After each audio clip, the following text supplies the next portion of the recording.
आलमी किताब मेले के 5वें दिन का ये दूसरा मुज़ाकरा है, जिसका मौजू है अदब अतफ़ाल की तख्लीक, मसाइल और इम्कानात।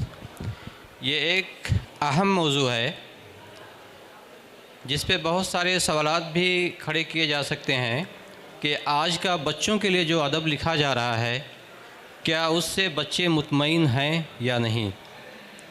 बेशक पुराने ज़माने में खिलौना, मुसर्रत, टॉफ़ी, माहनामा चंदा नगरी, माहनामा गुंचा, माहनामा जन्नत के फूल बहुत मशहूर हुए और काफ़ी बच्चों ने पसंद भी किया, लेकिन शायद बच्चे उस वक्त के कुछ और थे। मेरे हिसाब से जहाँ तक मेरी अपनी ज़ाती राय है कि अब बच्चे राजा रानी, दादा दादी, नाना नानी जैसे किरदारों के गिर्द लिखी गई कहानियों के हिसार से बाहर निकलना चाहते हैं। ये एआई और टेक्नोलॉजी का दौर है। बच्चे शायद वो कहानियाँ ज़्यादा पसंद करते हैं जो टेक्नोलॉजी बेस्ड हों। बेशक पहले की कहानियों का मेयार बुलंद रहा हो, चाहे वो ज़बान के हिसाब से, उसलूब के हिसाब से, लेकिन आज जो कहानियाँ लिखी जा रही हैं, मेरे हिसाब से वो बच्चों को जहन में रख के लिखी जा रही हैं, वो ज़्यादा कारआमद और मुफीद हैं। काउंसिल ने भी बहुत सारी बच्चों के लिए रंगीन किताबें शाये की हैं। कुछ नौजवान और कुछ पुराने ख़याल के लोगों ने भी किताबें लिखी हैं। ये शायद इस तरह की किताबें बच्चों के लिए बहुत मुफीद हैं। इनमें इंसानी दिमाग, कंप्यूटर और तालीम, अनस मसरूर अंसारी, मोबाइल खिलौना नहीं हबीब सैफ़ी, रोबोट इकबाल बरकी, मैं हूँ इंडिया गेट सिराज अज़ीम, प्रेम दीवानी मीरा सरवत ख़ान, तानसेन अज़ीम मौसीक़ार मोहम्मद अलीम, वतन का सच्चा सिपाही मज़हरुल हक़, नेहा रुबाब के नाम लिए जा सकते हैं। इसके अलावा इस सीरीज़ के तहत और भी बहुत सारी किताबें हाल ही में कौमी उर्दू कौंसिल ने बच्चों की दिलचस्पी को मलहूज़ ख़ातिर रखते हुए खूबसूरत पेपर मारंगीन तस्वीर के शाये की हैं। आज के इस मुज़ाकरे में बाहिसियत पैनलिस्ट शामिल हैं जनाब फ़िरोज़ बख्त अहमद साहब, जनाब अनीस आज़मी साहब, जनाब ताहा नसीम साहब, जनाब असद रज़ा साहब। हमारे पहले पैनलिस्ट हैं जनाब फ़िरोज़ बख्त अहमद साहब, मशहूर सहाफ़ी और कॉलम नवीस हैं। मौलाना आज़ाद नेशनल उर्दू यूनिवर्सिटी में बाहिसियत चांसलर अपने फ़राइज़ अंजाम दे चुके हैं। पुराने बच्चों के जो भी रसाइल हैं बेशतर में वो छपते रहे हैं। बच्चों के ताल्लुक़ से उनका एक अहम नाम है। बहुत सी किताबें आपने लिखी हैं। काउंसिल से भी इनकी कई किताबें शाये हुई हैं। काउंसिल के प्रोग्राम से में बराबर आते भी रहे हैं और उनका काउंसिल से पुराना रिश्ता है। उनकी कुछ किताबों में उर्दू तालीम और स्कूल, अच्छी सेहत का राज, बंदर का इंसाफ, नेकी का इनाम काबिल ज़िक्र हैं।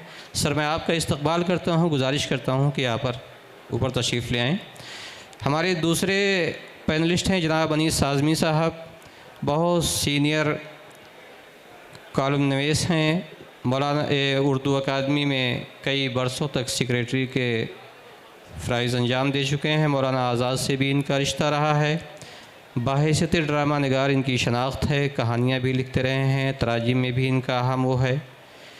इनकी मशहूर तसानीफ़ में थिएटर, पारसी थिएटर और आगाश काश्मीरी, 5 स्टेट ड्रामे, इंसानियत जो इनसे पहले से शाये हुई है।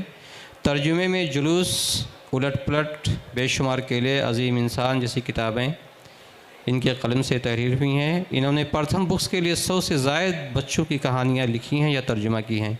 अनीस आज़मी को ड्रामों में उनकी नुमायाँ कारकर्दगी के लिए इनामात व एज़ाज़ात से नवाजा गया है, जिसमें गालिब अवार्ड के साथ उर्दू अकादमी दिल्ली का हबीब तनीर अवार्ड भी शामिल है। सर, मैं आपका इस्तकबाल करता हूँ, गुजारिश करता हूँ स्टेज पर तशरीफ़ ले आएँ। हमारे तीसरे पैनलिस्ट हैं जनाब ताहा नसीम साहब। ताहा नसीम साहब बच्चों की दुनिया में तवातुर के साथ छपते रहे हैं और अच्छी बात यह है कि इनकी अहलिया भी बच्चों के लिए लिखती रही हैं, वो भी तवातुर के साथ छपती रही हैं। ताहा नसीम साहब का ताल्लुक़ दिल्ली से है। उर्दू, हिंदी और अंग्रेज़ी तीनों ज़बानों पर यकसा अबूर रखते हैं। तकरीबन 70 किताबें मंज़र आम पर आ चुकी हैं। कॉमिक्स पर मुश्तमिल उनकी चुनमुन सीरीज़ बहुत मकबूल हुई। मेरी दिलचस्प कहानियाँ, बर्फ़ का सिपाही, आप पूछें हम बताएं, बच्चों के लिए इस्लामी मालूमात, इब्न बतूता, दिल्ली में, हंसते हंसते जीना सीखो, उर्दू चमन, आसान उर्दू कवायद, डायनासोर की खौफनाक दुनिया उनकी मशहूर किताबें हैं। उन्हें दिल्ली उर्दू अकादमी और उत्तर प्रदेश उर्दू अकादमी से अवार्ड भी मिल चुके हैं। सर आपका इस्तकबाल है, गुजारिश है स्टेज पर तशरीफ़ ले आएँ। हमारे चौथे पैनलिस्ट हैं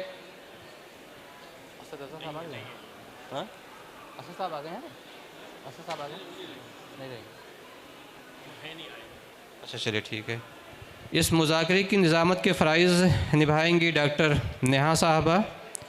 डॉक्टर नेहा साहबा का ताल्लुक़ इलाहाबाद से है। उन्होंने इलाहाबाद यूनिवर्सिटी से अख्तुल ईमान की नज़्म निगारी का फ़िक्री व फ़नी इजाज़ा के मौजू पर प्रोफेसर शमीम हमीद की निगरानी में डॉक्टरेट की डिग्री हासिल की है। पीएम युवा अवार्ड और साहित्य अकादमी अवार्ड से नवाजी जा चुकी हैं। फ़िलहाल कौमी उर्दू कौंसिल के शोबे अदारत में असिस्टेंट एडिटर के तौर पर फ़राइज़ अंजाम दे रही हैं। उनकी कई किताबें मंज़र आम पर आ चुकी हैं। मज़हरुल हक़ तहरीक आज़ादी हिंद का फरामोश करदा क़ायद, ये NBT से छपी है। तदरीसी ज़ाविया दर्स व तदरीस से मुताल्लिक़ मज़ामीन का मजमूआ है। वतन का सच्चा सिपाही, ये कौमी उर्दू कौंसिल से शाये हुई है। हिंदी से उर्दू तर्जुमा में भी इनकी एक किताब शाये हो चुकी है। ये फ़िलहाल ये उर्दू दुनिया, बच्चों की दुनिया और फ़िक्र व तहक़ीक़ में बाहिसियत सब असिस्टेंट एडिटर के अपने फ़राइज़ अंजाम दे रही हैं। मैं आपका इस्तकबाल करता हूँ और गुजारिश करता हूँ कि इस मुज़ाकरे की कार्रवाई को आगे बढ़ाएँ। शुक्रिया।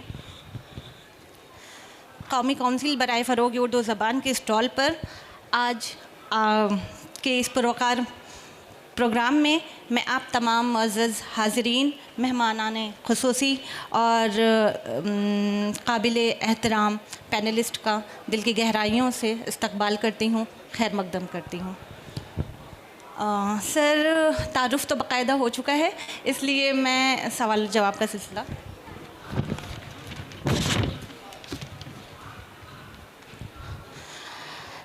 सबसे पहले मैं ये जानना चाहूँगी कि आप अदब अतफ़ाल को किस तरह मुतय्यन करते हैं और असर हाज़िर में इसकी मानवियत को किस ज़ाविये से देखते हैं। मैं अपने पहले सवाल का जवाब अनीस आज़मी साहब से जानना चाहूँगी कि आप किस ज़ाविये से देखना चाहते हैं अदब अतफ़ाल। शुक्रिया, करम नवाजिश। बचपन में जब आँख खोली और पढ़ना नहीं आता था तो खिलौना माँ पढ़कर सुनाती थी, तो जहन में कहानियाँ अपने आप उसकी तस्वीर सी बनती थी। फिर मैं अपने आप को खुशकिस्मत मानता हूँ कि मेरी परवरिश गांव देहात में हुई, आज़मगढ़ के। मेरी नानी पढ़ी लिखी नहीं थी, लेकिन सारा अदब उसको हिफ्ज़ था। बहुत ज़हीन औरत थी। उन्होंने मुझे जो कहानियाँ सुनाई, जो पूरा माशरा, पूरा जो ताना बाना समाज का होता है, जो किरदार थे, वो आज तक मुझे याद है। उनका लहजा, उनका जुमला और किस तरह से वो बयान करती थी कहानी की, हम लोग सुनते सुनते नींद नहीं आती थी, नींद गायब हो जाती थी। तो मैं खुशकिस्मत हूँ कि मुझे वो नानियाँ दादियाँ मिली, जो आज बहुत कम बच्चों को इस तरह से माहौल मिल पाता है। अदब अतफ़ाल हमारी बुनियादों में पानी डालता है, हमें नमी देता है और हमारे सोचने समझने की क़ुव्वत, हमारी वुसअत और हमारी जो इमेजरी है, जो इमेजिनेशन हमारा होता है कि आइंदा हम क्या बनेंगे, क्या करेंगे, वो बतौर सहारा एक आसा के हमारे साथ चलता है, हमारी रीढ़ की हड्डी को मजबूत करता है। और हमारा जो मतलब हम जब कुछ सोचते हैं, कुछ क्रिएट करना चाहते हैं, उस वक्त यही सरमाया आपका एक बहुत बड़ा सरमाया होता है। मतलब मैं आज बच्चों की कहानियाँ लिखता हूँ। मैं ज़्यादातर गांव देहात के मामलात से कहानी उठाता हूँ जो मेरे बचपन में गुजरा। कि मैं जब चलता था गन्ने के खेत में तो मेरी पिंडली कट जाती थी, वो इतनी ज़बरदस्त उसकी जो पत्ती तेज़ धार जैसी होती थी। फिर हम नदी में नहाते थे तो वो जो ज़ख्म था उसमें एक चुभन होती थी। मैं जब कहानी लिखता हूँ तो उसको मैं उतना ही महसूस करता हूँ शिद्दत से कि मुझे अभी अभी ज़ख्म लगा है, अभी अभी पानी से जलन हो रही है। और वो जो जुमला मुझे लिखना होता है कि कैसे गन्ने के खेत में क्या होता है या कहीं और जो भी मंज़र होता था, बच्चों का जो पूरा अदब है उसमें हिंदुस्तान इतना खूबसूरत, इतना वसी, इतना मुल्क है, इसमें इतने मौसम हैं, इतनी फसलें हैं, इतने तरह के लोग हैं, इतनी सारी ज़बानें हैं। हम खुशकिस्मत है कि हम हिंदुस्तान में रहते हैं और ये पूरा सरमाया हमारा अपना सरमाया है। किसी भी क्रिएटिविटी के लिए आपके पास ये सब चीज़ें एक वसअत के तौर पर, एक हथियार के तौर पर, एक टूल के तौर पर आपका साथ देती हैं। लिहाजा बहुत अफसोस होता है ये देख कर कि अभी बच्चों के अदब पर, खुदा का शुक्र है कि आपके यहाँ से बच्चों की दुनिया और उर्दू एकेडमी से जो है हमारा जो है जी, उमंग निकल रहा है। हिंदी का तो और बहुत बुरा हाल है। मेरे जब बच्चे स्कूल में पढ़ते थे तो हम 25-26 मैगज़ीन्स की फ़हरिस्त हमारे पास थी कि बच्चों के लिए इस महीने कौन कौन सी मैगज़ीन देनी है। आज सब नापैद हैं। तो उर्दू में अगर हमें अपने बच्चों को आगे बढ़ाना है, तहज़ीब और का जो थोड़ा सा सिलसिला है वो इन रसाइल से आता है। और बच्चों का अदब जितना खूबसूरत होगा, जितने तजुर्बेकार लोग आएंगे और वो तख्लीक करेंगे और वो शाया होगा और आम लोगों तक कम कीमतों में पहुंच सकेगा, तो नशोनुमा ज़ाहिर है बहुत बेहतर होगा। जी सर, शुक्रिया। शुक्रिया सर।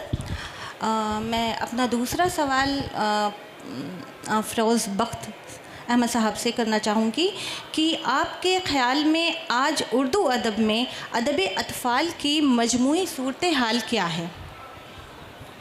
बहुत आपका अच्छा सवाल है और मैं सोचता हूँ सेंसिटिव सवाल भी है। देखिए सर, ये मौजू ही बहुत हसास है। नहीं, बिल्कुल आई एग्री विद यू। अदब अतफ़ाल। सबसे पहले तो मैं जो यहाँ देख रहा हूँ, this really touch me, this is amazing. Urdu का स्टॉल एक ऐसी जगह लगा है कि मुझे महसूस हो रहा है कि मैं दिल्ली में नहीं, शायद फ्रांस में बैठा हुआ हूँ। तो ये मुबारकबाद हम देना चाहते हैं जो पूरी टीम है आपकी NCPUL की, और ख़ास तौर से हमारे डॉक्टर शम्स हैं, उनको, शम्स इकबाल साहब की बड़ी काविशें हैं, बड़ी मेहनतें हैं कि इस लेवल तक उन्होंने इसको पहुंचाया। जवाब पे आ रहा हूँ। और एक चीज़ और है कि इन्होंने जितना काम 1.5-2 साल में किया है, अब अभी वो फरमा रहे थे, हमारे जो दोस्त हैं अभी इंट्रोडक्शन दे रहे थे, क्या नाम है इनका? इकराम साहब। इकराम साहब ने बिल्कुल सही फरमाया कि मेरा ताल्लुक़ इस इदारे से जब से कायम हुआ, तो जिस दर पे तरीक़े से प्रोग्राम्स कर रहे हैं शम साहब, जिस तरीक़े से इंडिया से बाहर उर्दू का जो उरूज हो रहा है, हम तो बेसिकली ये समझते थे कि उर्दू मर रही है, लेकिन अब ये जिस तरीक़े की यहाँ पे हरकत व सकनात हैं, जिस तरीक़े के प्रोग्राम्स हैं, कभी पटना में, कभी कश्मीर में, कभी दिल्ली में, कभी अलीगढ़ में, यानी इस शख्स ने 1.5-2 साल में इतने ज़्यादा एक्टिविटीज़ कर ली हैं जो शायद मेरा तज्ज़िया हो सकता है गलत हो, सही कह नहीं सकता, जो पिछले जितने भी साल हैं इतनी नहीं हुई। तो मैं इनसे कहता हूँ थोड़ा सा ज़रा, अब आप 5th गियर में चल रहे हैं, 4th और 3rd गियर में आइए। बट एनीवे उर्दू को इससे फ़ायदा पहुँच रहा है। अब आपके सवाल का जवाब ऐसा है कि जैसे अभी आपने फरमाया कि हमारी जो आँख है जिस माहौल में खुली, उर्दू का माहौल था। हमारे घर उर्दू का अखबार अल-जमियत आया करता था, अफसोस की बात है वो बंद हो गया। एक अंग्रेज़ी का स्टेट्समैन आया करता था। तो जो भी कुछ हमने लैंग्वेज पिकअप की, ना अखबार से पिकअप की, उस माहौल से पिकअप की। और खिलौना का जिक्र किया आपने, खिलौना आता था, पैम तालीम, टॉफ़ी, गुंचा, नूर, जन्नत का फूल, शरीर, चंदा नगरी, और पता नहीं कितने बहुत से रिसाले बंद हो गए। और हमदर्द कराची से भी कभी कभार डाक से एक उनका मैगज़ीन बच्चों का आता था। तो उस माहौल में हम पले बढ़े और वो एक ऐसा ज़र्री दौर था उर्दू अदब का और अतफ़ाल अदब का जो अब हम मिस करते हैं। लेकिन मैं थोड़ा सा बात को ख़त्म करता हुए कह के कि इसके रिवाइवल के लिए जिस तरह की कोशिशें डॉक्टर शम्स इकबाल साहब कर रहे हैं, उसी तरह की बहुत शुरू में एक कोशिश की थी जनाब भट्ट साहब ने एक बड़ा अच्छा काम ये किया। मैंने उनसे कहा कि खिलौना बंद हो गया और भी कई अच्छे रिसाले बंद हो गए, तो कुछ आप बच्चों का रिसाला शुरू कीजिए। तो उन्होंने फिर नया खिलौना करके एक कॉइन किया नेम। तो मैंने कहा खिलौना तो शमा वालों का है, जो ये इदरीस दहलवी और इलियास दहलवी, यूनुस दहलवी बिरादरान का, कोई नया नाम होना चाहिए, प्रॉब्लम हो सकती है लीगल। फिर उन्होंने अपने बच्चों की दुनिया करके शुरू किया। तो मैं समझता हूँ कि एक बहुत बड़ा कंट्रीब्यूशन है NCPUL का, और इसमें कोई दो राय नहीं कि दुनिया की सबसे बड़ी जो सरकारी पब्लिकेशन कंपनी है या उर्दू का जो काम कर रही है, Day 1 से जब से शुरू हुआ, जितने डायरेक्टर्स आए सब डायरेक्टर्स ने बेहतरीन काम किया, और जिसका नतीजा हम देख रहे हैं यहाँ पे माशाल्लाह से। इतना अच्छा ये मतलब स्टॉल है, इसमें सारी किताबें लगी हुई हैं। तो मतलब अब मुझे लग रहा है कि उर्दू जो है it is on a fast track. शुक्रिया सर। ताहा नसीम साहब बैक वक्त तीनों ज़बान में लिखते हैं और मौज़ूआत भी आपके मतलब इन्वायरमेंटल स्टडीज़ पर भी आपका काम है, आप मतलब मज़ाहिब पर भी लिखते हैं और प्लस उसके साथ अदब अतफ़ाल साइंस। तो मैं आपसे ये जानना चाहूँगी कि डिजिटल और इस तेज़ रफ्तार दौर में अदब अतफ़ाल की ज़रूरत पहले से ज़्यादा क्यों महसूस की जा रही है? तो चूँकि आपके जैसे चुनमुन सीरीज़ के बारे में अभी इकराम साहब ने बताया, तो मैं जानना चाहूँगी कि चुनमुन सीरीज़ जो आपकी थी तो उसमें किस तरह के मौजू को आपने मतलब कि वो मतलब पेश किए, और उसके बाद एक नावल जो आपका है दुनिया ख़तरे में, उसमें कुछ एलियंस का ज़िक्र है। तो उन सब हवाले से आप वो जो मतलब साइंसी टेम्पलेमेंट वो और ये सारी चीज़ों को कनेक्ट करते हुए आप अदब अतफ़ाल के हवाले से आप मुझे कुछ बताना चाहें तो। अगर हम अदब अतफ़ाल की बात करें तो और ये साइंसी टेम्परामेंट की, तो हमें तकरीबन 25 साल पहले जाना पड़ेगा। 25 साल पहले ऐसा हुआ है कि हिंदुस्तान में बैरून ममालिक के चैनल्स बहुत बड़ी तादाद में आने शुरू हुए थे और सबसे पहला चैनल आया था कार्टून नेटवर्क। तो आजकल की जो नस्ल है जिसको हम जेन ज़ी कह सकते हैं, ये नस्ल जो है ये कार्टून नेटवर्क देखकर बड़ी हुई। बच्चों का रुझान जो है वो कार्टून की तरफ हुआ, फिर कार्टून का हिंदुस्तान में एक बहुत बड़ा स्कोप था। उसके बाद डिज़नी चैनल आया और बहुत सारे इस वक्त रशियन चैनल हैं, जैपनीज़ चैनल्स हैं, वो सब हिंदुस्तान में आ गए। तो ये जो 25 साल पहले की जो एक नई नस्ल थी, इसका रुझान जो था, एक तो जो एक हमारे यहाँ उर्दू की रिवायती किताबें होती थी कि जो बग़ैर तस्वीरों की होती थी उमूमन, और ये होता था कि वो जो किताबें थीं उसके अंदर कुछ रिवायती तोता मैना की कहानी होती थी, बादशाह होता था, उसके 7 बेटे होते थे, इस किस्म की कहानियाँ होती थी, जिन होता था, परी होती थी। और अब ज़रूरत ऐसी थी कि जो नस्ल अब कार्टून नेटवर्क देख के बड़ी हो रही है, उसके लिए ज़रूरत यह है कि उसके लिए जो किताबें हैं उसमें भी तब्दीली आनी चाहिए। तो किताबें कैसी हों, एक तो रंगीन हों और उस किताबों में तस्वीर हों, उसमें साइंस हो, क्योंकि अब के जो बच्चे हैं वो जिन भूत परी से मुतासिर नहीं होंगे। उनके लिए जो अब जो है सुपरमैन है, बैटमैन है, ही मैन है, ये सब है। तो ये सब चीज़ें देखकर मैंने फिर अपनी तौर पर एक तजुर्बा करा। ये बात है तकरीबन सन 2013 की। तो मैंने एक चुनमुन सीरीज़ बनाई और उसको मैंने कैटेगराइज़ करा अलग अलग उम्र के बच्चों के लिए। 5 किताबें बनाई थी मैंने। तो ये जो 5 किताबें थीं, इनके अंदर हमने साइंस और उसके अंदर कुछ ऐसी, जिस तरह से हमारे यहाँ एक चलन रहा है कि बच्चे जो हैं, जब कोई बात जानवरों की ज़ुबान से या परिंदों की ज़ुबान से की जाती है, बच्चे उसको बेहतर तौर पे समझते हैं। तो हमने कुछ ऐसी कहानियाँ भी ली। क्या ऑडियो बुक है? ऑडियो बुक थी वो? नहीं, ऑडियो बुक नहीं थी। अच्छा, उसके अंदर हमने डायलॉग्स डाले। हमने जैसे कॉमिक्स होती हैं ना, आपने देखी होंगी, वो फैंटम की एक कॉमिक्स आती थी पहले, चाचा चौधरी आती थी, इस तरह की, क्योंकि उर्दू में इस तरह का मवाद नहीं था। तो आपको बड़ा मुझे तो हैरत हुई थी कि जब वो किताब लॉन्च हुई तो उस वक्त इंटरनेशनल बुक फेयर यहाँ चल रहा था। तो पब्लिशर ने 5-5 हज़ार वो किताबें छापी, तकरीबन 25,000 किताबें थीं और वो किताब बहुत ज़बरदस्त बिकी। हमने उसकी कीमत भी बहुत मुनासिब रखी थी उस वक्त, 12 रुपये की हमने एक किताब हमने रखी थी।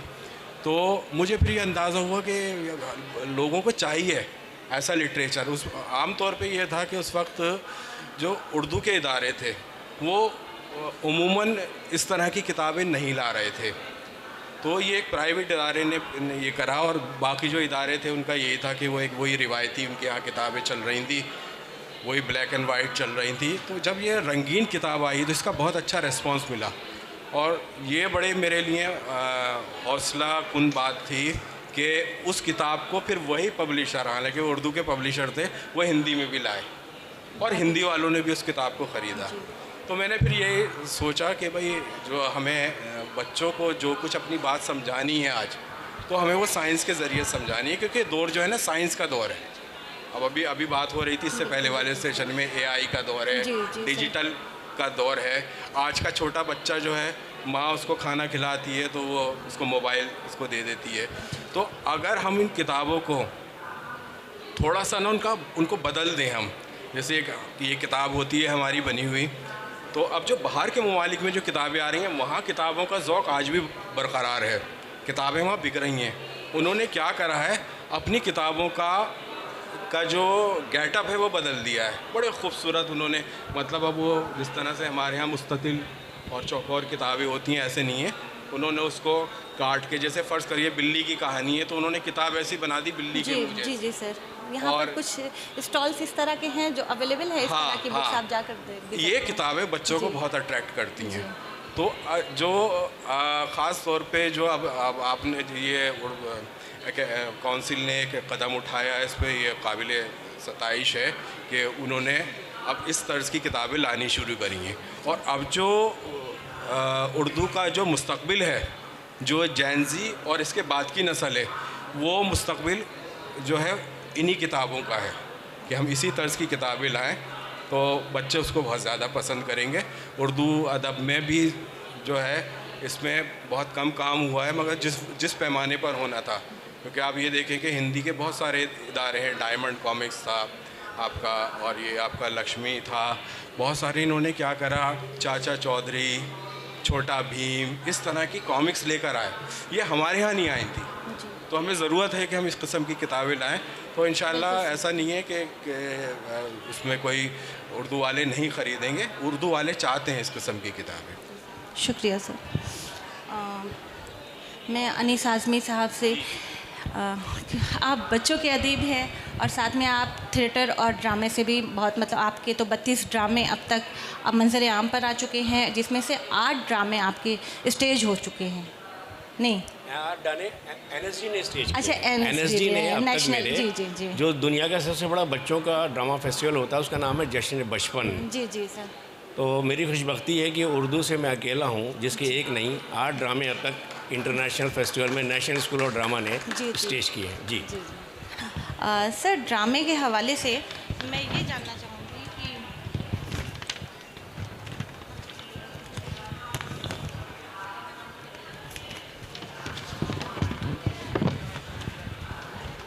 बच्चों और नौजवानों के लिए थिएटर के मुताबिक अदब लिखते वक्त आप किन मतलब आपकी फ़िक्री, समाजी और तालीमी किन पहलुओं को मतलब आप सबसे ज़्यादा अहमियत देते हैं?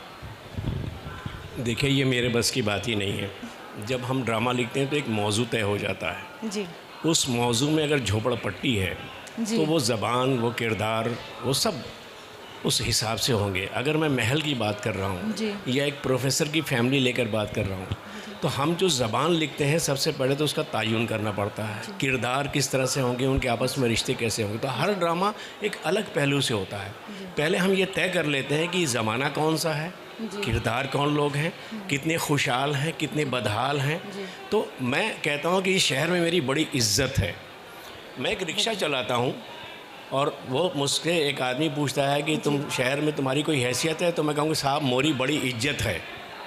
तो इज्जत नहीं चलेगा। अगर मैं एक बहुत गरीब मज़दूर हूँ तो मैं इज्जत से काम चलाऊँगा, क्योंकि हम जब थिएटर करते हैं तो हम बहुत ज़्यादा 100% रियलिस्टिक हो जाते हैं।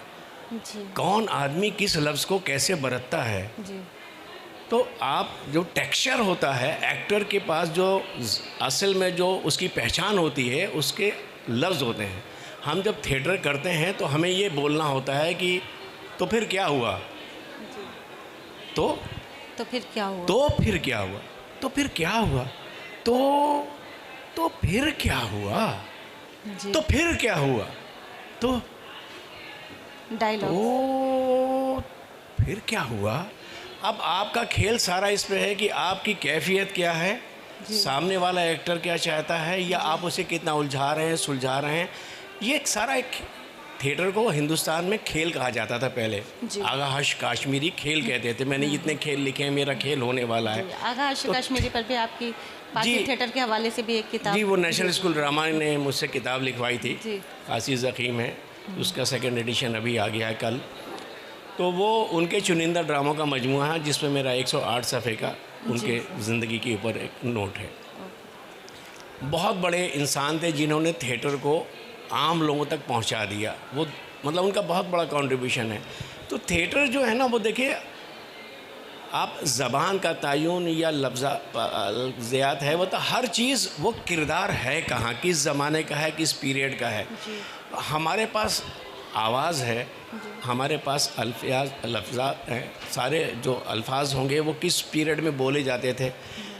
अब हम जब बात करते हैं कि मैं आज अपने घर की बात कर रहा हूँ तो किसी जेवर का जिक्र करूँगा तो जो आज पहने जा रहे हैं, लेकिन जब मैं अपनी परनानी का जिक्र करूँगा तो वो जब दुल्हन बन के आई तो उनकी नाक में बुलाक था। बुलाक, अब किसी बच्चे को फ़ोटो दिखाइए तो नहीं मानेगा ये बुलाक कौन सा जेवर आ गया। ये पैजनी बोलती थी। तो हम 1860 का नाटक लिख रहे हैं तो हमें उस ज़माने में मतलब कॉस्ट्यूम्स में जाना पड़ेगा, ज्वेलरी पे जाना पड़ेगा, कंस्ट्रक्शन ऑफ हाउसेस पे जाना पड़ेगा, यानी हिस्ट्री और वो पूरा पीरियड, हर चीज़ को आपको एक महारत होगी, वरना आप रिसर्च कीजिए, तलाश कीजिए। तो ड्रामा किसी एक चीज़ पर एक मतलब ये एक चाबुक से नहीं हाँक सकते आप। हर ड्रामे के लिए अलग रिक्वायरमेंट होती है और इसी तरह से किरदारों की ज़बान का तयन भी किया जाता है। जो सेट बनता है वो सेट ज़ाहिर है कि जिस पीरियड का है उस पीरियड के हिसाब से बनाएंगे। उसी हिसाब से लाइट का भी मसला ये है कि जब हम किसी को बहुत मकान का बहुत बड़ा रोल बहुत बड़ा है। जब हम किसी की मायूसी दिखाते हैं तो हम लाइट्स को डिम कर देते हैं जी। अगर बड़ी उदासी है, बड़ी मायूसी है, मतलब लोग बड़े परेशान हाल हैं तो बहुत चकाचौंध बनी होगा। लेकिन जब खुशी में हम दिखा रहे हैं, बर्थडे दिखा रहे हैं, शादी दिखा रहे हैं तो फुल लाइटिंग होगी, चम चम चम चम करेगा। इसका इम्पैक्ट पड़ता है। जब हम उदास होते हैं तो कमरा बंद करके, अंधेरा कमरा करके खामोश बैठ जाते हैं, कोई बहुत बड़ा हादसा हमारे साथ होता है। ये बड़ा नफसियाती है। तो थिएटर के लोग चूँकि सेंसिटिव होते हैं इन सब मामलात में, तो वो एक क्रिएट करते हैं एक सिचुएशन और एक लोकेशन कि मेरा एक्टर ज़्यादा ओरिजिनल, ज़्यादा रियलिस्टिक कहाँ नज़र आएगा। तो ये सारे सहारे हमें लेने पड़ते हैं, dress, costume, music, background music, actor, voice, sound. तो एक चीज़ से थिएटर नहीं होता है। तो बच्चों के लिए जब हम लिखते हैं तो हमारी कोशिश ये होती है कि बच्चों का इंटरेस्ट कहाँ होगा। अगर हम सर अभी हाल में ही एक कॉमिक काउंसिल ने आपका ड्रामा शाये किया है, फूल वालों की सैर। जी। तो उसके बारे में बताइए, क्योंकि वो बच्चों के लिए लिखी गई है। देखिए, मुझसे तो कहा गया था उस वर्कशॉप में कि सबको एक कहानी लिखनी है। मैंने कहानी लिख दी फूल वालों की सैर। फिर कहा अरे यार तुम तो ड्रामे के आदमी हो, ड्रामा किसी ने नहीं लिखा, तुम इसको ड्रामा बना दो। तो मुझे डबल मेहनत कराई। जाहिर है कि बहुत खूबसूरत ये बात, मतलब दिल्ली वालों का उसका शर्फ जाता है कि उन्होंने मजहबी त्यौहार तो बहुत है हिंदुस्तान में, एक वाक़े से एक मतलब कि इस तरह का रस्मी त्यौहार हमने जो आपसी मेल मोहब्बत, प्यार मोहब्बत के रिश्ते से एक है कि वो हुआ कैसे शुरू हुआ, क्या हुआ, कैसे हुआ, वो बहुत ही खूबसूरत एक कल्चरल फेस्टिवल है जो दुनिया में मतलब हिंदुस्तान में कोई और नहीं मिलता। क्योंकि हम फसल काटते हैं तो अभी जैसे कि हमारा लोहड़ी आया, डिटवन है, ये बहुत सारे नामों से जाना जाता है, पोंगल, इसको बोहू, बिहू, बहुत सारे नाम इसके। जहाँ जहाँ भी फसल कटती है एक सेलिब्रेशन है। तो पहली बार हिंदुस्तान में बुद्ध के पीरियड में लोगों ने फसल काट कर जश्न मनाया था और उसको ये सब नाम अलग अलग इलाक़ों में दिए गए। तो एक सेलिब्रेशन है कि हम भगवान के लिए तो बहुत नाचते हैं, आज अपने लिए नाचें। तो ये लोहड़ी वो है। उसके बाद बहुत सारी दास्तानें आई। तो फूल वालों की सैर भी वो है कि अब मैं उस पूरी कहानी सुनाऊंगा तो आधा घंटा लग जाएगा, तो कहानी में नहीं जाता हूँ। ये है कि बच्चों को जानना चाहिए। मैंने सोचा कि दिल्ली के स्कूलों में जब ये किताब पहुँचेगी तो बच्चियाँ हैं, उसमें 3 कैरेक्टर हैं, बारी बारी वो एक दूसरे को बताते हैं कि अब ये हुआ, अब ये हुआ, फिर ये हुआ, फिर ये हुआ, फिर 1, 2, 3। तो पूरा जो ट्रैवल है फूल वालों का कि कैसे दिल्ली के लोग बादशाह और मलका के नंगे पैर किले से बाहर निकलने पे उन्होंने कहा कि अरे बादशाह और मलका नंगे पैर, और वो भी यहाँ से महरौली तक का सफ़र करेंगी। तो सारे फूल वाले आ गए, जमा हो गए और उन्होंने फूल की पंखुड़ियाँ जो हैं पूरे रास्ते में बिछानी शुरू कर दी। और शहनाई वाले दिल्ली के बहुत मशहूर थे, उन्होंने शहनाई ताकि गम गलत हो, थोड़ा सा सुकून मिले, अच्छी धुन होगी, अच्छी म्यूज़िक होगी। तो अब बिना कुछ ऑर्गेनाइज़ किए, बिना किसी को कहे, हुक्म दिए, बिना किसी के मशवरे के सारे लोग शामिल होते चले गए और एक खूबसूरत रिवायत कायम हो गई फूल वालों की सैर। और इसका एंड जो होता है जोग माया के मंदिर से और हज़रत बख्तियार काकी रहमतुल्लाह अलैह के मज़ार पे जाके होता है। तो ये जो मोहब्बत की बात थी कि हिंदू मुसलमानों में कोई फ़र्क नहीं है, दिल्ली के कौम है, दिल्ली के लोग हैं, दिल्ली की माता है, दिल्ली के जो है वो बुज़ुर्ग हैं। यहाँ जो एंड हुआ है वो बहुत खूबसूरत था। फिर उसको सेलिब्रेट किया, 7 दिन का मेला लगता था जो आज भी कुछ लोग मनाते हैं। वो पहली बार पब्लिक फेस्टिवल जो है दिल्ली में मना गया था महरौली में, जो इसकी रिवायत आज भी है। लेकिन बेचारे जो दिल्ली के पुरानी दिल्ली के कनखरदार हैं, बहुत मामूली कामकाज करने के लोग हैं, वहीं वहाँ तक जाते हैं आज, जबकि और लोगों को भी शामिल होना चाहिए। बहुत बड़ा फेस्टिवल है, बहुत बड़ा मैसेज है जी। सर बहुत शुक्रिया। फ़िरोज़ बख्त साहब से मैं ये जानना चाहूँगी कि आपका काम चूँकि अदब अतफ़ाल पर बहुत ज़्यादा, आपकी किताबें बेशतर national council for promotion of Urdu language शाये की है। अदब अतफ़ाल के फ़रोग़ और मेयार की बेहतरी के लिए अदीबों, तालीमी इदारों और अदबी तंज़ीमों को कौन सी अमली इक़दामात करने चाहिए, इस पर क्या आपके ख़्याल हैं? जी बहुत बहुत शुक्रिया नेहा साहब, ये भी बहुत अहम सवाल है। देखिए, अदब अतफ़ाल जो है, पूरा जो अदब है, अगर हम उसको एक समरदार दरख्त की तरह, पेड़ की तरह अगर हम लेते हैं, तो अदब अतफ़ाल जो है उसकी जड़ें हैं। जब तक हम जड़ों को सैराब नहीं करेंगे, पानी नहीं देंगे, तो आगे अदब के बढ़ने के बड़ी मुश्किलात हैं। ठीक है। और अनीस साहब अभी ड्रामे की बात कर रहे थे, मैं तो इनका बड़ा गुरविदा हूँ। जब मैं इनके गालिब के ख़ुतूत सुनता हूँ, वहाँ गालिब एकेडमी में या कहीं ऐवान गालिब में, कहीं भी गालिब के मज़ार पे पढ़ते रहते हैं। तो थोड़ा सा मैं डाइवर्ट कर रहा हूँ। मैंने हमारे उस्ताद थे, ड्रामा के जो उस्ताद थे अनीस साहब, डॉक्टर BN रायना थे दिल्ली यूनिवर्सिटी में। उन्होंने हमें, आप जानते होंगे, उन्होंने हमें एक चीज़ बताई, ड्रामा में और प्रोज़ में, कहानी में और ड्रामे में क्या फ़र्क है। हम पूछते रहते हैं, अभी पढ़ाते हैं बच्चों को, पूछते हैं। एक लफ्ज़ में उन्होंने कहा कि the most important difference between pros and drama, play, खेल, उसमें क्या है। अब इन्होंने कहा किरदार होते हैं, स्टेज होता है, वो स्टेज तो है, obviously it is understood, stage है, किरदार हैं, स्पेक्टिकल है, कॉस्ट्यूम है, कपड़े हैं, और वो आवाज़ें जो आती हैं बारिश की या तूफ़ान की, वो तो हैं। Most important difference between prose and plays आपका एक्शन।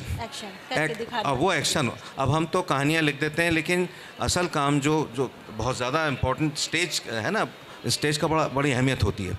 अब आपने कहा कि जो अदब अतफ़ाल की जो सूरत हाल है आज, मैं समझता हूँ बहुत ज़्यादा अच्छी नहीं है। अभी ताहा नसीम साहब ने भी कहा कि AI वगैरह का है। इन्होंने ये भी फरमाया, दो चीज़ें इन्होंने कहीं, उसमें थोड़ा सा मैं तज़ाद समझता हूँ, बुरा ना मानिए ताहा साहब। इन्होंने कहा कि जो देवमालाई कहानियाँ हैं, जिन की कहानियाँ, कि वो तोते के अंदर उसकी जान थी किसी देव की, इस तरह की कहानियाँ, चांद शहज़ादी फलाना, इस तरह की कहानियाँ, तो ये आउटडेटेड हो गई हैं। बेशक ये आउटडेटेड हो सकती हैं, लेकिन वो हमारे लिटरेचर का एक बहुत ही कीमती सरमाया है, और उनको भी हमें ज़िंदा रखना है, इन कहानियों को, इन चीज़ों को, इन किरदारों को भी, क्योंकि इमेजिनेशन जो अभी, लेकिन एक बात आपने बहुत अच्छी कही कि ये जो तस्वीरी कहानियाँ होती थी, जैसे आपने उसकी बात करी, ये जो कॉमिक्स होते हैं, इंद्रजाल कॉमिक्स होते थे, फैंटम के हो गए, मैंड्रेक के हो गए, तस्वीरी कहानियाँ हुआ करती थी। फिर मारियो मरांडा बड़ी अच्छी तस्वीरी कहानियाँ अंग्रेज़ी में निकालते थे बच्चों की, कार्टून नेटवर्क सारा, वो सब बहुत ज़रूरी है। लेकिन मैं मुबारकबाद देना चाहता हूँ NCPUL को। अभी कुछ दिन पहले IISc में कुछ 6 या 7 बच्चों की किताबों का इजरा हुआ था। उनका टाइटल में देख के, उनकी ड्राइंग्स में देख के दंग रह गया। ऐसे अभी आपने कहा कि फ़ॉरेन कंट्रीज़ में जो किताबें छपती हैं, थोड़ा सा बिल्ली की कहानी है तो बिल्ली की शेप में हो गई, खरगोश की कहानी है तो खरगोश के शेप में, वो सब ठीक है। लेकिन जो प्रिंटिंग थी और जो ग्लॉसी पेपर था, कीमत बहुत कम थी, 10-12 रुपये। लेकिन मैं समझता हूँ अगर आम आदमी इसको छापे तो किताब कम से कम 100-50 रुपये से कम की नहीं छापे। तो इस तरह का ये काम आप लोग कर रहे हैं, मगर क्या है, it is not reaching the door step. इसको डोर स्टेप पे, आम जो है दरवाज़े पे आम लोगों को पहुंचाने के लिए क्या काम किया था, मुझे याद है, जो डॉक्टर भट्ट थे, इसके डायरेक्टर काफ़ी अर्सा पहले, तो डॉक्टर भट्ट ने क्या किया, वो जैसे एंग्लो अरबिक स्कूल है, इतना मुझे याद है, वहाँ हम भी गए थे, और उन्होंने बहुत सारी कहानियों की किताबें जो छपी थी, ये रंगीन कहानियों की किताबें, वो काफ़ी सारी अपने 100, 200, 500 अपने लेके जाते थे, और वो क्लासरूम्स में बांट के आ जाते थे। और उसके आप अच्छा पैसे कौन दे, तो उसका ये सिलसिला था कि आप बच्चों के फीस में चार्ज कर लीजिए। चाहूँगी जो अभी हमने मतलब हमारी 22 किताबें illustrated book for filler publish की है NCPUL ने, उसकी भी कीमत बहुत कम है। किसी किताब की 25 रुपये है, किसी की 30 रुपये है, और उस पर भी हम डिस्काउंट दे रहे हैं। यहाँ पर सारी किताबें अवेलेबल है और आप देखेंगे तो 20% उस पर डिस्काउंट दे रहे हैं, तो बहुत महंगी तो अभी भी नहीं है। नहीं वो ठीक है, नहीं आप बिल्कुल सही फरमा रही हैं। बल्कि एक दिलचस्प बात बताऊं कि किसी मतलब एक फंक्शन में हमें एजुकेशन मिनिस्टर मिल गए जो इसके सर्वा हैं, इसके एक तरह से गुरु हैं पूरे आपके ये जो NCPUL के। तो मैंने उनसे एक बात कही, मैंने कहा कि ये जो NCPUL है इसमें कुछ फंडिंग की प्रॉब्लम है। उनका बच्चा हमारे, जब मैं मॉडर्न स्कूल से में पढ़ता था तो वहाँ से पढ़ के गया, उनकी मिसेज भी आती थी, बच्चे वो कहती हैं भाई इसका ध्यान रखिए, तो थोड़ा उनसे हम बेतकल्लुफ़ हैं। तो मैंने उनसे कहा कि NCPUL में फ़ंडिंग की कमी है, वहाँ जो है मुझे बता रहे थे कि वहाँ शायद कोई वाइस चेयरमैन नहीं है। मैंने कहा ये चीज़ें देखिए, उर्दू बड़ी खूबसूरत ज़बान है, उस पर वो क्या बोले। कहते हैं अरे आप घबराइए नहीं बख्श साहब, ये डॉक्टर शम्स बड़ा बढ़िया काम कर रहे हैं उर्दू और सरकार को जोड़ने के लिए। तो मैंने कहा उसमें आप भी शामिल हो जाइए। तो ये वाकई में एक बहुत अच्छा काम चल रहा है, लेकिन अभी भी इसमें कमी है। मैं अक्सर सुनता था, हमारे दोस्त हैं शाहिद सिद्दीकी साहब, नई दुनिया के एडिटर भी हैं, वो अक्सर ये कहा करते थे कि उर्दू हम ये सुनते रहते हैं कि उर्दू मर रही है, लेकिन वो ये कहा करते हैं उर्दू मर नहीं रही, उर्दू कभी नहीं मरेगी। मैं भी ये समझता था बचपन में कि उर्दू मर रही है, लेकिन आज जहाँ हम बैठे हैं जिस एक इस माहौल में, मेरा ख़्याल है कि उर्दू मर नहीं रही, उर्दू पनप रही है। ऊंच नीच ज़रूर होती है, रिसाले बंद हुए, उर्दू का महवर कम हो रहा है, लेकिन बावजूद उसके उर्दू कभी नहीं मरेगी, उर्दू की किताबें हमेशा रहेंगी, लाइब्रेरीज़ हमेशा चलेंगी। अब आखिर में बस मैं यही कहना चाहूँगा आपके सवाल के जवाब के लिए कि आप जैसे लोग, मुहर्रिक लोग, यूँ तो हमेशा ही बहुत ये समझिए कि एक्टिव लोग रहे हैं NCPUL में। ये जो टीम है, मौजूदा team under the leadership of doctor Shams, ये बेहतरीन काम कर रही है। मुझे तो लगता है जिस तरीके से आप एक फंक्शन के बाद दूसरा फंक्शन करते हैं, शायद रातों को आप लोग सोते भी नहीं, ठीक है। बहर सूरत, अब जब इतनी मेहनत हो रही है तो बच्चों की जो कहानियों की किताबें हैं और जो आपका रिसाला है बच्चों की दुनिया, कुछ ऐसी कोशिश करिए कि बच्चों की दुनिया, ये जो जितने भी ये जो स्टॉल्स हैं, ख़ास तौर से चाहे वो पटना में हो, चाहे वो महाराष्ट्र में हो, चाहे वो दिल्ली में हो, या कहीं भी जो भी उर्दू की बस्ती है, ये जो आपकी किताबें हैं और ये आपका बच्चों की दुनिया का जो रिसाला है, चाहे बड़ों के रिसाले पहुँचे ना पहुँचे, वो भी पहुँचने चाहिए, लेकिन ये ज़रूर पहुँचना चाहिए। जब इतनी मेहनत हो रही है तो इसका जो है इसका फ़ायदा उर्दू को ज़रूर पहुँचना चाहिए। शुक्रिया सर। ताहा नसीम साहब, मैं आपसे दरख्वास्त करूँगी कि आपके नज़दीक उर्दू में अदब अतफ़ाल को वो तवज्जो क्यों नहीं मिल पा रही है जो मिलनी चाहिए, जबकि दीगर ज़बानों में सूरत हाल इससे मुख्तलिफ है। तो आप क्या मतलब इस पर कुछ इजहार ख्याल कीजिए। देखिए, इसके लिए भी हमें थोड़ा माजी में ही जाना पड़ेगा।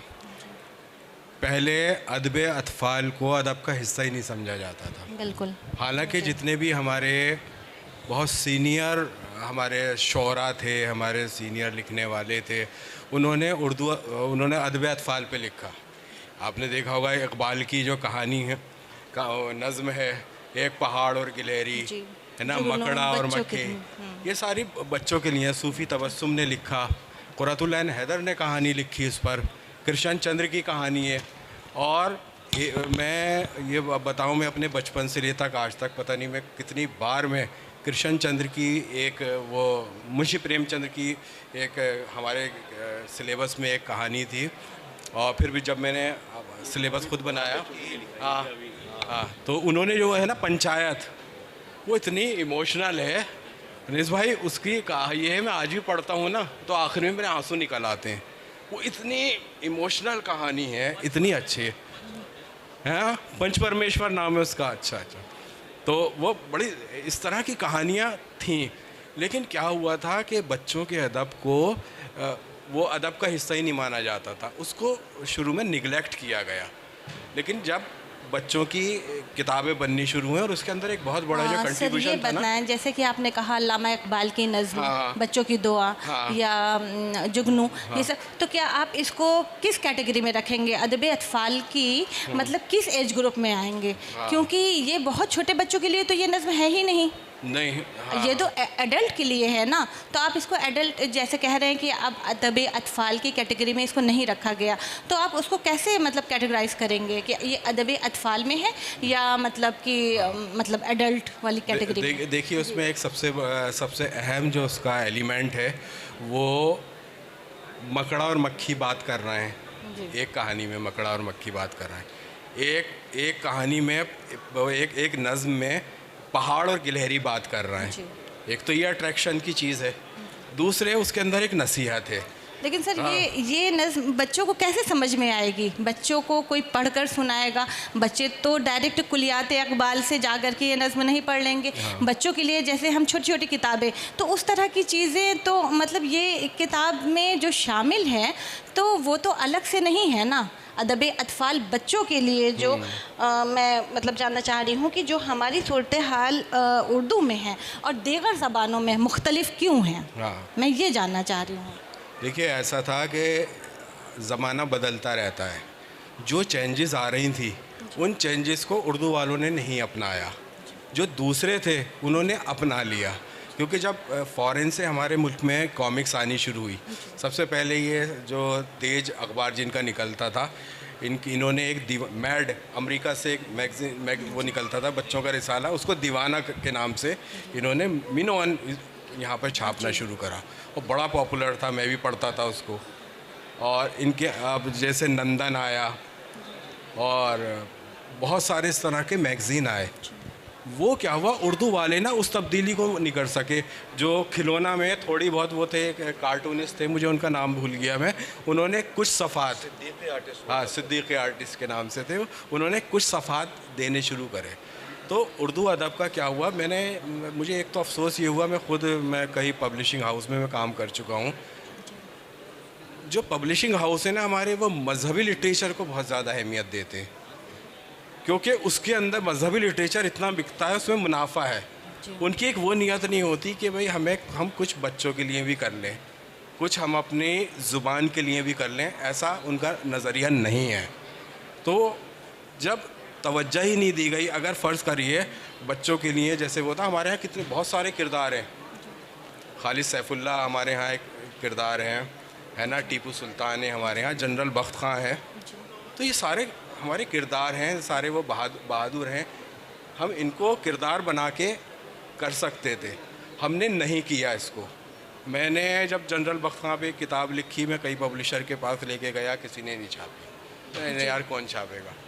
और मैं बहुत शुक्रगुज़ार हूँ हमारे अनीस भाई का, ये उस वक्त सेक्रेटरी थे, इनके पास वो किताब गई। आपने वो डॉक्टर धर्मेंद्र नाथ के पास वो किताब भेजी थी रिव्यू के लिए, मेरी वो किताब उर्दू एकेडमी से छपी। तो ये जो रवैया था ना इस तरह का, इसने बहुत नुकसान पहुंचाया। उससे क्या हुआ, बच्चे ना चाचा चौधरी को पढ़ने लगे, बच्चे इंद्रजाल कॉमिक्स को, बच्चे नागराज को पढ़ने लगे। उर्दू में उनको पास कोई किरदार ही नहीं था। तो अगर ये जो ज़माने के साथ साथ उसको बदलना था, वो नहीं बदला गया। वो जो तब्दीली आई ना, बहुत देर से आई। अगर ये आज से 25 साल पहले तब्दीली आ जाती तो अदब अतफ़ाल जो है वो उसकी आज वो सूरत हाल नहीं होती। आज मैं जाता हूँ, मुझे याद आ रहा है, माफ़ कीजिए उसके लिए लोटपोट में मोटू पतलू होते थे, पराग में छोटू लंबू होते थे। याद है।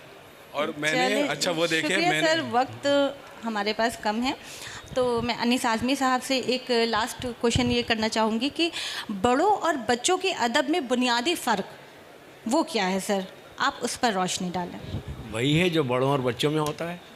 ज़ाहिर है बच्चों की रिक्वायरमेंट अलग है, बड़ों की रिक्वायरमेंट अलग है। हम तवक्को करते हैं कि बच्चों के लिए जो अदब लिखा जाए बहुत सहल हो, ज़बान, प्लॉट बहुत मुख्तसर हो, किरदार बहुत ज़्यादा ना हो, उलझन बहुत ज़्यादा ना हो, सब सुलझे हुए हों। तो जो चीज़ बच्चे को मतलब कि अदब क्या होता है, अगर मैं आपको कहूँ कि दोपतु नसूब किसी बच्चे को दे दो कि पढ़ो, तो बेचारा तो सर के ऊपर से उसकी अम्मा के सर से ऊपर से गुजरेगी। अब तो बच्चों के लिए जब हम कोई ऐसी दिलचस्पी का पहलू ना हो तो बच्चे को पढ़ने में क्या इंटरेस्ट आएगा, उसके मतलब की बात ना हो। अगर हम कहानी के अंदर कि साहब ज़िंदगी में नौकरी नहीं मिल रही है, अच्छे जो है वो घर के लिए हमारे पास पैसे नहीं, तो बच्चा कहेगा this is not my subject. आप टॉफ़ी की, चॉकलेट की बात कीजिए, घर में हलवा बन रहा है इसकी बात कीजिए, बच्चे को लगेगा कि साहब फ़लाँ का भी हलवा होता है, फ़लाँ भी एक चीज़ होती है, फ़लाँ तरह की जो टॉफ़ी होती है, वो उसमें दौड़ने लगा उसका जहन। लेकिन प्रॉपर्टी के दाम क्या चल रहे हैं अगर हम बच्चों को ये बताने चाहेंगे तो वो कहेगा यार ये रबिश है, ये क्या मतलब क्या है इस बात का, मैं क्यों जानना चाहूँ, मुझे क्या लेना देना है। तो बच्चों का बिल्कुल ही अदब मामला है। और हमारे जो नशोनुमा होती है, हमारे जो इंटरेस्ट होते हैं कि हम स्कूल में जाते हैं, वहाँ जो हमारे आपस में बच्चों के मजाक होते हैं, क्लास वाइज जैसे बच्चा ग्रो करता है वो मजाक का लेवल भी ग्रो करता है। उसको पैंट चाहिए, नेकर नहीं चाहिए, वो तय कर लेता है कि मैं 6 क्लास से 7th में आ गया, नो मोर निकर, मुझे पैंट चाहिए, पैंट सिला के दो। या वो फिल्म एक्टर्स को कंट्रोल करता है कि आज शाहरुख ने जो शर्ट पहनी है, मम्मी मुझे वो शर्ट चाहिए, वो चाहिए मुझे। तो उसकी प्रायोरिटीज़ क्या हैं, उसकी उम्र के हिसाब से हर चीज़ जो वो ग्रो कर रहा है तो उसकी चॉइसेस बढ़ती हैं, उसके मजाक बदलते हैं। तो मतलब बहुत सीधी सी बात है कि बच्चों का अदब और बड़ों का अदब में कोई मुआवजा नहीं है, कोई उसका रब्त ही नहीं है। क्योंकि बड़ा भी कौन, बीए का स्टूडेंट कोई है या किसी जो मेरी तरह से 73 साल का आदमी है। मेरी जो प्रायोरिटीज़ हैं जाहिर सी बात है वो एक यंग लड़के के जो नॉवेल पढ़ता है, रोमांटिक कहानियाँ पढ़ता है, मुझे नहीं पढ़नी है। मेरी ज़िंदगी से रोमांटिसिज्म जा चुका है। मेरे जो है दूसरे मसाइल हैं कि पोता मेरा कहाँ सेट होगा, मेरी पोती को ये सब्जेक्ट ज़्यादा अच्छा है वो करे। तो हमारी सोच बदलती है वक्त के साथ, हमें मैच्योरनेस आती है, मतलब हम मैच्योर होते हैं। और हमारे जो मसाइल हैं वो बहुत बड़ी एक चीज़ होती है कि मतलब अदब का काम यही है कि भाई आप किसके लिए लिख रहे हैं। जो भी मुसन्निफ़ है, जो राइटर है, उसका एक टारगेट होता है। अब उर्दू का मसला ये है कि उर्दू घर घर में बोली जाती थी, हर दफ्तर में बोली जाती थी। आप हमारे दादा जब जाते थे कचहरी में तो उर्दू में लिखते थे, थाने में रिपोर्ट कराने जाते तो उर्दू में लिखी जाती थी, हर चीज़ उर्दू में होती थी ना। आज कहीं नहीं उर्दू है। NCPL और उर्दू एकेडमी जैसे इदारे हैं, चंद अखबार देखिए कितनी तेज़ी से अखबारों की मिकदार हर साल 5000 कम हो जाती है, क्योंकि 5000 उर्दू पढ़ने वाले कम हो गए, नए पढ़ नहीं रहे हैं।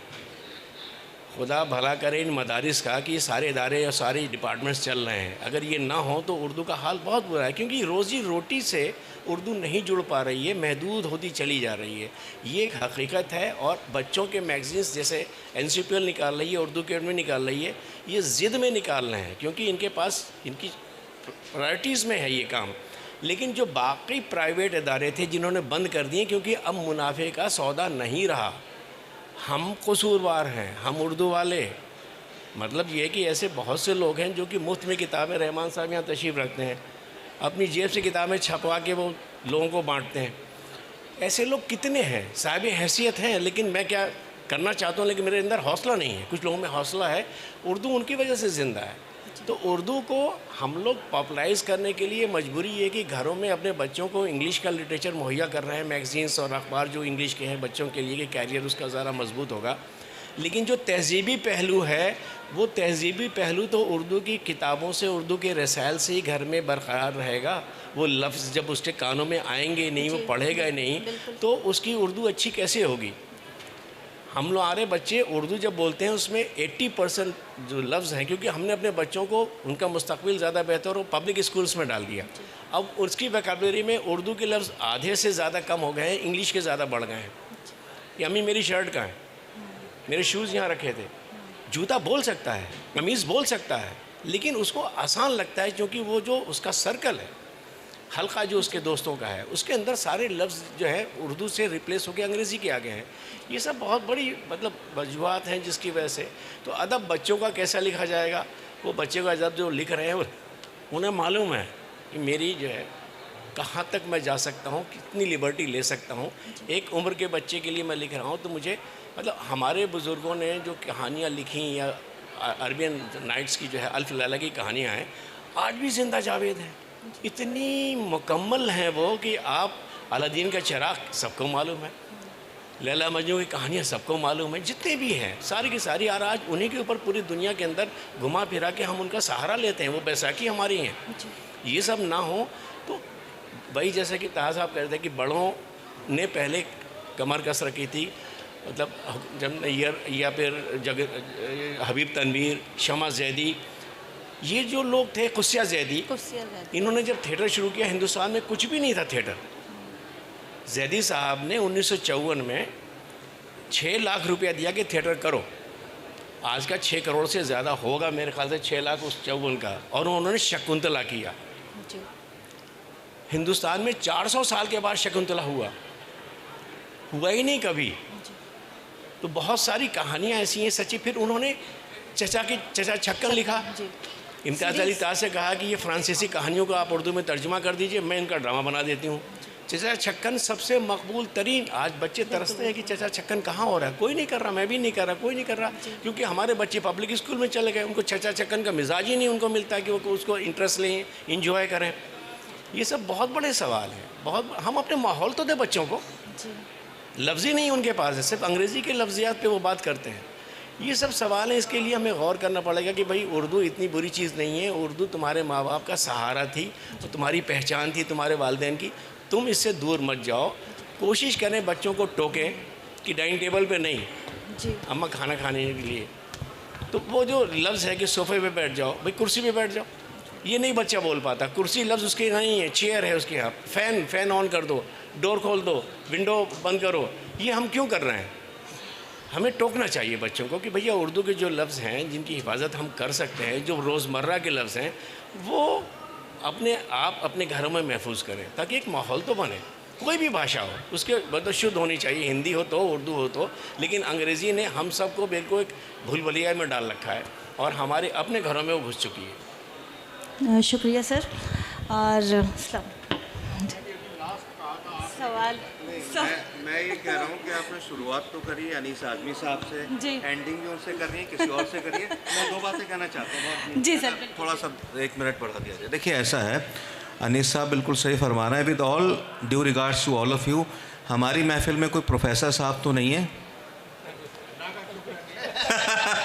चलिए खैर, चलिए अभी बात आई प्रोफेसर हजरात की कि जितने भी हमारे प्रोफेसर हैं उर्दू के, विद ऑल ड्यू रिगार्ड्स, हमारे सब दोस्त हैं, उनके सारे बच्चे इंग्लिश मीडियम स्कूल में पढ़ें, कोई उसमें वो नहीं है, आर नहीं है, लेकिन उर्दू नहीं सिखाते।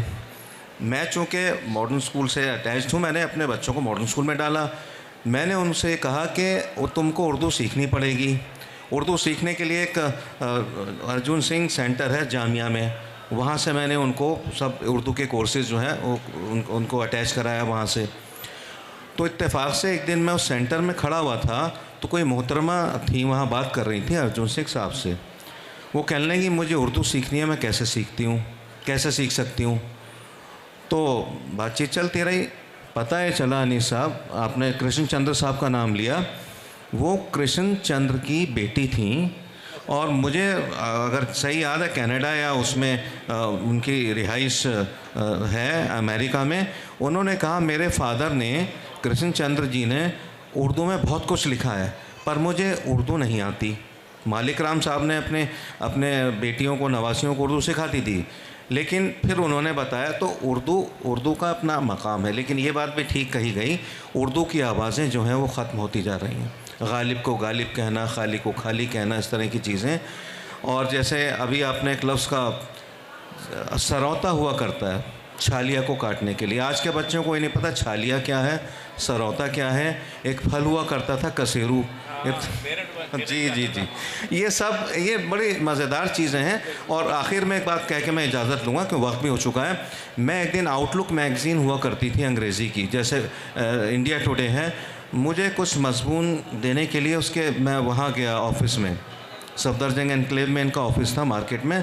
तो फर्स्ट फ्लोर पे गया तो सामने एक सरदार साहब बैठे थे, उनके आगे गालिब का एक पोर्ट्रेट लगा हुआ था, काम कर रहे थे। मैंने कहा ये आपने लगा रखा है?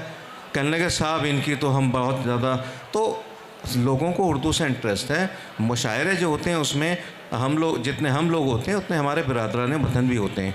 तो थोड़ा सा अगर हम गियर अप कर लें, अब हम तो जैसे भाई हम 60 प्लस के हैं, 70 के हैं, आप भी 70 प्लस हैं, आप थोड़े नौजवान हैं, तो हम तो एक मतलब कदीमी वो हो चुके हैं। लेकिन आप लोगों का फ़र्ज़ है और तमाम जो यहाँ नौजवान बैठे हैं, उर्दू को रचाएँ और बसाएँ। शुक्रिया। शुक्रिया सर, आप तमाम लोगों का बहुत बहुत शुक्रिया।